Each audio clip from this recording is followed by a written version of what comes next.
CIST qui avait détrôné Christian Quesada dans les 12 coups de midi.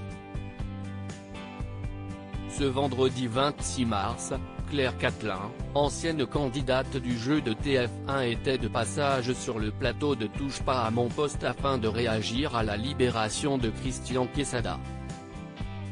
L'ancien maître de midi est en effet sorti de prison ce jeudi 25 mars après avoir purgé la totalité de sa peine de 3 ans en bénéficiant d'une remise de peine.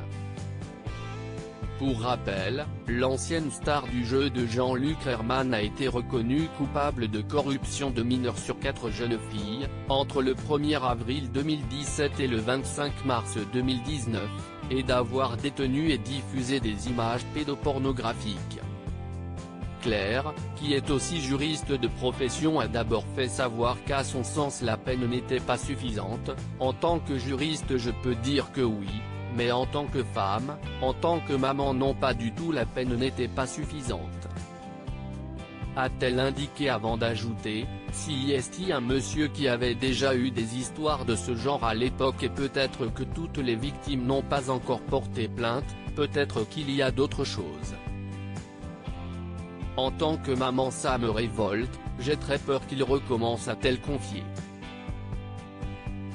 Elle a été témoin d'une scène malaisante, inquiète que son ancien adversaire soit remis en liberté aussi rapidement. Elle s'est souvenue d'une scène pour le moins compromettante à laquelle elle a assisté il y a plusieurs années, lors d'une séance de dédicace de Christian Quesada au marché de Noël de Lille. Nous sommes allés manger un petit morceau ensemble et CIST vrai qu'il y a une jeune femme qu'il connaissait des réseaux sociaux qui l'a rejoint, qu'il n'avait jamais vu auparavant, et il a eu un comportement qui je pense était problématique, a-t-elle raconté, en précisant que la jeune femme était majeure et consentante mais qu'elle avait tout de même perçu un petit malaise. Il était extrêmement tactile avec elle, il la caressait beaucoup, c'était très gênant pour moi, pour ma famille. Claire a conclu en indiquant qu'elle n'avait jamais eu le fin mot de cette histoire mais qu'avec le recul elle regrettait de ne pas avoir tendu une perche à la jeune femme pour la sortir de cette situation embarrassante.